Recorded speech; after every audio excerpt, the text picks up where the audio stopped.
Монголчууд 20 дугаар зууны эхэнд 19 дугаар зууны сүүлд 20 дугаар зууны эхэнд 200-ны цаг дээр монголчууд манжин эрхшээлээс гарсан юм. Тэр үеийн улс нийгэм ард түмний амьдрал ороо бусгаа цаг үе амаргүй байлаа. Нүүдэлчин соёл иргэн шинтэй монголчуудын хувьд амьдралын үндсэн ажил хүн ардын гол амин зуулга нь мал аж ахуй байдаг. Тиймээс 20 дугаар зууны эхэнд ч монголчууд амжиргааны гол их үүсвэр болсон мал аж ахуйгаа эрхэлж амьдралаа залгуулсаар байсан юм. Бид энэхүү нэвтрүүлгээ Мон Судар хэвлэлийн газраас эрхлэн гаргасан монголчууд 20 дугаар зууны эхэнд номноос бэлтгэн хүргэж байгаа билээ.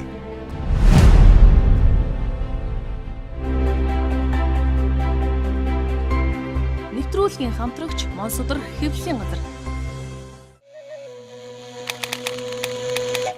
Монголчуудын үндсэн ажил гол амин зуулга бол мал аж ахуй.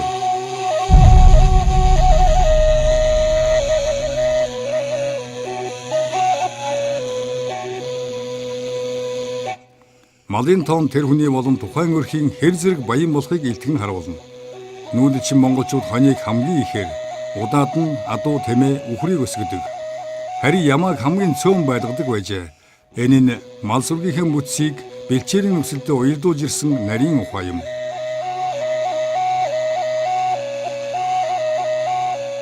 Алх монголчууд тэмээг харин сахарууд адууг олноор үржүүлж алшаад ямаа хөхнуурт үхэр сүрэг голлон өсгөхийг хичээдэг байсан байна.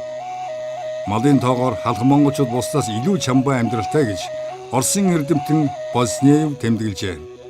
Монголчууд амарцсан ихэд шинэ хоньны шөл уулгаж тэнхрүүлдэг уламжлалтай.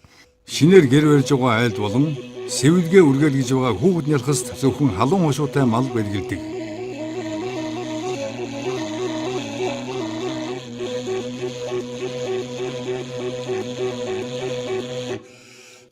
Мал аж ахуйгаас сүү, мах зэрэг хүнс тэжээл авдаг бол малын арьс ширээр хувцас, эмээл, ном сум хийж ахуй амьдралдаа хэрэглэж малын ноосоор эсгий, хошлон буюу бүслүүр хийдэг.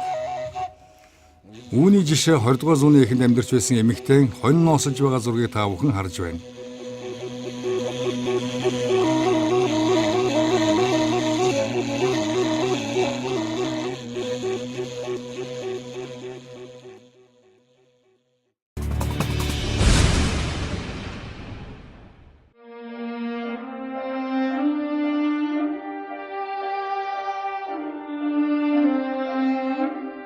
Мянгад авсан малтай баян айл хэд хэдэн малчин хөлстөн ажиллуулна. Харин тэдний мал аж ахуйд орон гэргүй ядуу хүмүүс тусаж тэдний малчин болдог байжээ. Монголчууд зэрлэг адууг номхруулан унаж ботгоголсон энгийг уйлд нь уйруулж чаддаг ард түмэн. Тэд малдаа хайртай, малаа дээдлэн бидний амь зуулгын их сурвалж гэж үзнэ. Тиймээс сургах нас нь болоогүй адуу тэмээнд хизээш хүчээр эмээл тохож унаг, ботго, хураг зэрэг төл малаа ямар ч үнээр зардаг бай. 13 дугаар зууны үед монголчууд тэлээ хураг төхөөрч эрхэм зочноо дайрдаг заншилтай байсан боловч хожимоо төл мал муулахыг цээртэй тооцдог болсон байдаг. Үхэр тэмээ ямааг хүйтэн хушуутай гэж харин хойно адууг халуун хушуутай мал гэж хүндэтгэн үзнэ. Адуун сүргээ монголчууд эрхэм бэлэн төрийн 7 эрдэндээ багтаадаг. Адуу улд өсөж төрсөн нутагтаа их доцонсож дасдаг цор ганц адгуус юм. Иймээс адууг уугуул нутгаас нь өөр газар аваадсан тохиолдолд хэдэн жилийн дараа заавал нутг руугаа буцаж гүйдэг. Монголчууд гүйжив адууг саатуулахыг чанд цээрэлдэг уламжлалтай байна. 1960-аад онд Вьетнам улсаас Монгол руугаа гүйсэн морь олон сарын дараа төрсөн нутагтаа ирсэн байдаг. Малчуудмын монголчууд мориноос гадна хотож, анчин сайн нохтой бараг л ам бүдийнхэн гишүүн гэж үзэн садтал нь хооллож, ноос нуулуураас нь салган, шарх сорвыг нэдгэж ихэд халамжилсаар иржээ.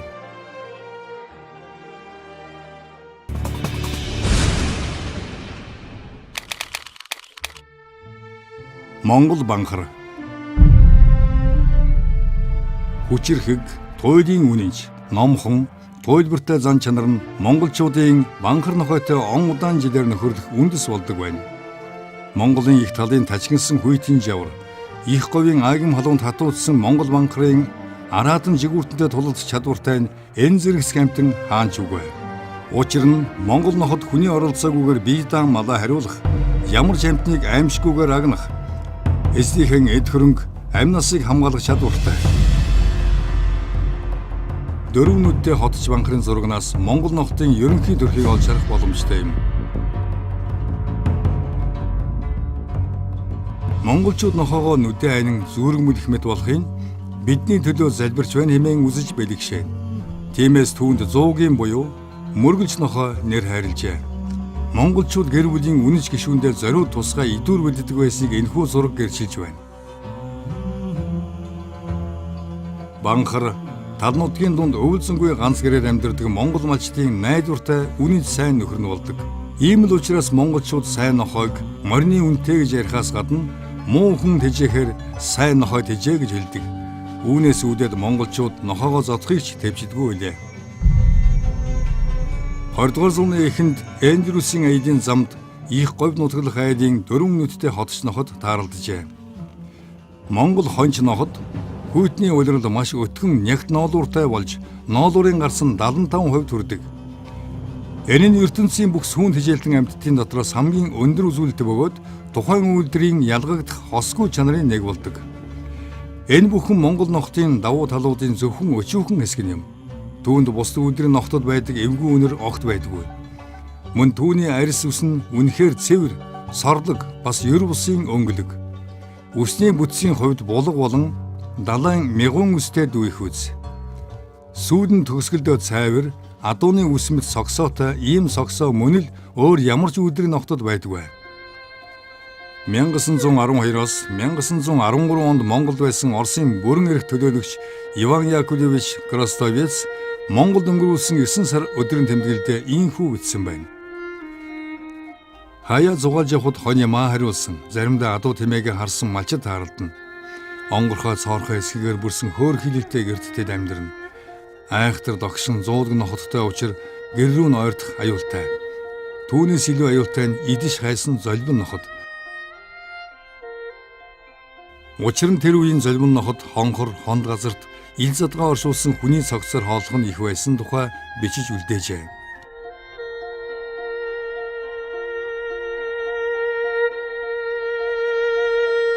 Ганц нэгээрээ хонхор хонд дагаж идэж хайсан тийм золбин нохтын дүр төрх энд харагдаж байна.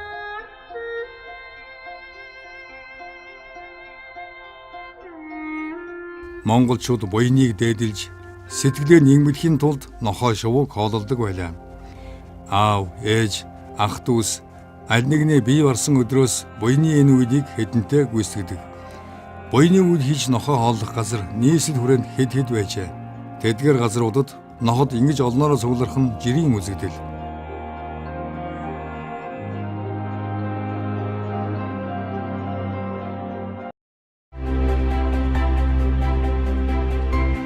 Нэвтрүүлгийн хамтрагч Монсодрох хэвлэлийн газар. Монголчуудын унаа хөсөг.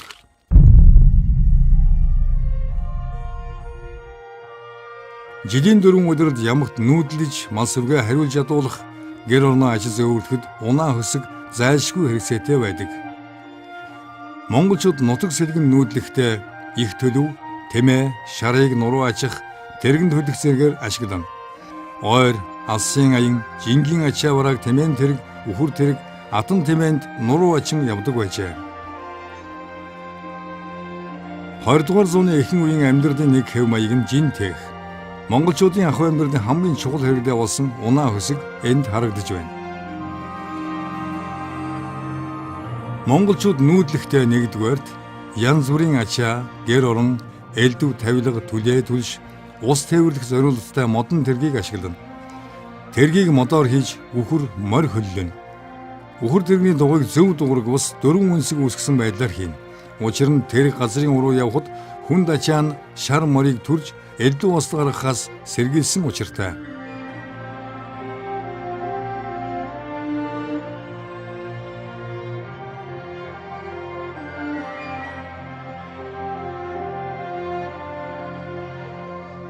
Хоёр дугаарт мөхлөг тэргийг ашиглана.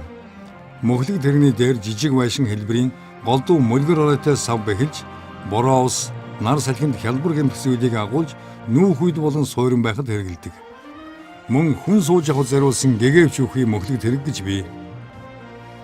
3 дугаарт тэмээн тэргийг ашиглана. Нам дор, талархах газар нутаглагчид тэмээн дэргийг холлон ашигладаг.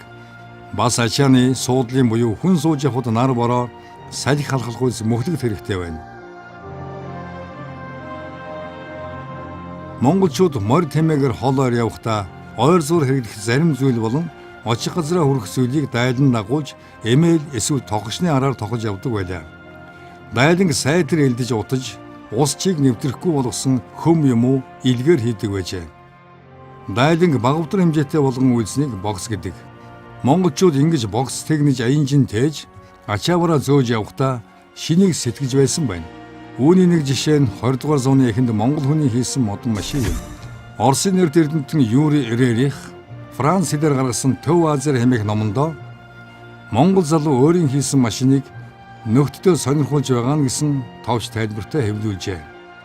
Юрий Эрерих нийслэл хүрээгээр дайран энтхэг орныг зорж явахдаа монголчуудын техник сэтгэлгээний өрөөс баримт болсон энэ зургийг татжээ.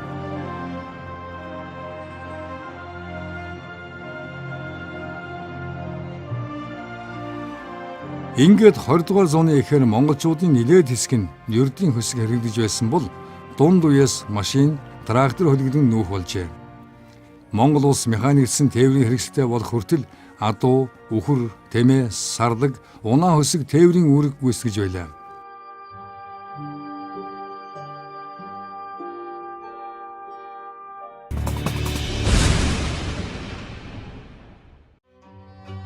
Бид энэхүү нэвтрүүлгээ Мон судар компаниас хэрэгтэн гаргасан монголчууд 20 дугаар зууны эхэнд номноос бэлтгэн хүргэлээ.